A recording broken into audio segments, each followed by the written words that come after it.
सबंधु मित्राश्रित दीन वर्गान सम्माननीयान तीर्थान गुरुश्च प्रह्लादयामास तथा समिर्धया देशान महामेघैवाभिवर्षन् विद्वत्तया तस्य सः प्रकाशम् तत्याग शौर्यादधिकं चकाशे निशाकरस्येव शरद्विशुद्धं समग्र शोभाधिक कांति बिंबम। जब वे भगवान बोधिसत्व थे और लोकहित के लिए संसार के पथ पर चल रहे थे, तब एक बार उन्होंने पवित्र आचरण के लिए विख्यात भूतल के तिलक स्वरूप किसी महान ब्राह्मण कुल में जन्म लिया।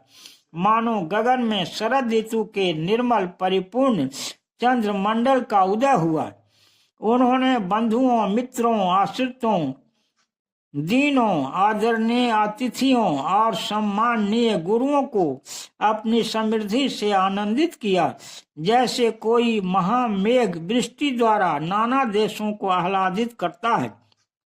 विद्वता के कारण उनकी जो कीर्ति प्रकाशित हुई, वह उनकी दानवीरता, उदारता के कारण और भी चमकी, जैसे समग्र शोभा से युक्त अत्यंत कांतिमान परिपूर्ण चंद्र मंडल शरद ऋतु में निर्मल होकर और भी चमकता है।